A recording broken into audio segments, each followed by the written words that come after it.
Good evening. Hope all are good and giving your best for the CBSE coming exam. आज class 10th physics में magnetic effects of current की बात करेंगे, जिसमें सबसे significant बात है ओर्स्टेड की एक्सपेरिमेंट। उनका नेम था एच ओर्स्टेड। उन्होंने एक एक्सपेरिमेंट करी, सिंपल सी। क्या? एक रेजिस्टेंस को बैटरी से कनेक्ट किया, एक की लगा दी। अगर हम की को क्लोज करते हैं, there will be current in it. कोई नई बात नहीं थी, बहुत रिमार्केबल कोई एक्सपेरिमेंट नहीं था अब तक। लेकिन क्या किया गया, इसके पास में ही ये जो डायग्राम देखते हैं, कुछ एरो लगा के और इनसर्कल किया हुआ है, इसको बोलते हैं मैग्नेटिक कंपस। हम जानते हैं कि मैग्नेटिक कंपस एक ऐसी चीज है, किसी बार मैग्नेट के आसपास हम रखेंगे, इट विल डिफ्लेक्ट। तो आफ्टर स्विचिंग ऑन दिस की, क्लोजिंग दिस की, ये देखा गया कि मैग्नेटिक कंपस में डिफ्लेक्शन होने लगी। तो डिफ्लेक्ट होने लगी तो दिस वाज वेरी रिमार्केबल। क्यों? क्योंकि ये डिफ्लेक्ट सिर्फ और सिर्फ कहाँ होनी चाहिए इसको? तो मैग्नेट के आसपास, बार मैग्नेट हो या कोई और मैग्नेट हो। और अगर स्विच ऑफ कर देते हैं तो ऐसी कोई डिफ्लेक्शन इसमें नहीं हो रही है। मतलब ये सर्टेन हो गया कि this entire setup of resistance having current behaves like a bar magnet. और इसी चीज को बोलते हैं मैग्नेटिक इफेक्ट ऑफ करंट। अगर हम बताने की कोशिश करें वन लाइनर, तो phenomenon of producing magnetic field around a current carrying wire is called magnetic effect of current। फिर से रिपीट करता हूं, the phenomenon of producing magnetic field around a current carrying wire is called magnetic effect of current। तो core concept इसमें क्या है? Core concept ये है कि मैग्नेटिक फील्ड की बात हो गई। अब ये बात अलग है कि अगर बैटरी की वोल्टेज को हम इंक्रीज कर दें तो करंट ज्यादा होगी। करंट ज्यादा होगी तो डिफ्लेक्शन फास्ट होगी। बैटरी की पोलैरिटी को हम अपोजिट कर दें तो करंट की डायरेक्शन चेंज हो जाएगी।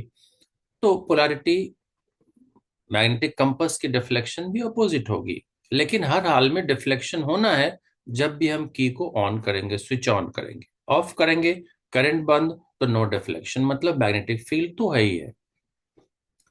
विच मीन्स कि इसमें कोर कॉन्सेप्ट है मैग्नेटिक फील्ड। मैग्नेटिक फील्ड की सिंबल में हम लिखते हैं, कैप्स लॉक में बी लिख दिया, उस पर एरो लगा दी, बी वेक्टर, राइट। तो मैग्नेटिक फील्ड को एसआई या एमकेएस यूनिट में मेजरमेंट जो होती है, या यूनिट इसकी होती है, उसको बोलते हैं हम टेस्ला। सिंबल में कैपिटल टी लिखते हैं। या इसकी एक और यूनिट है जिसको हम बोलते हैं weber per metre square. Weber per metre square, weber को और शॉर्ट फॉर्म में लिख सकते हैं सिंबल में, डब्ल्यू बी। तो वेबर पर मीटर स्क्वायर, तो ये यूनिट याद रखेंगे। एग्जाम्स में यूनिट एमसीक्यूज में और दूसरे फॉर्म में भी आते रहते हैं। वेरी सर्टेन चीज है, बहुत ही बेसिक चीज है मैग्नेटिक इफेक्ट के 10th क्लास के लिए, किसी न किसी फॉर्म में क्वेश्चन में आना ही है। अब जब सॉरी, मैग्नेटिक फील्ड है, तो मैग्नेटिक फील्ड को बताने के लिए एक तरीका है, और वो तरीका क्या है? तो जिसको हम बोलते हैं मैग्नेटिक फील्ड लाइंस। अब ये मैग्नेटिक फील्ड लाइंस क्या होती है? तो these are the imaginary lines around a bar magnet within which its influence can be felt, right. जैसे मैग्नेटिक फील्ड हम कहते हैं, तो मैग्नेटिक फील्ड भी बेसिकली क्या है? Space near a magnet with in which its influence can be felt. जहां तक हमें इसकी इन्फ्लुएंस हम फील कर लेते हैं, हमें समझ में आ जाती है। तो this is called the magnetic field, right. Now next हमें इसमें अब देखना है कि मैग्नेटिक फील्ड लाइन अगर है, तो how to plot magnetic field lines and properties of magnetic field lines, जो हम नेक्स्ट वीडियो में देखेंगे। Thank you so much, may God bless you.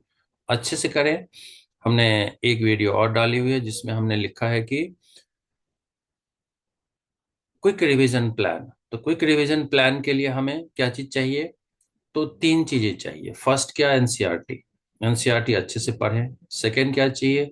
कोई हैंड नोट्स हो हमारे पास। और थर्ड, सीबीएसई प्रीवियस ईयर्स के क्वेश्चन। इन तीन चीज को अच्छे से करेंगे, रिटर्न में करेंगे, and for sure you are going to excel in the exam. Thank you so much. May God bless you.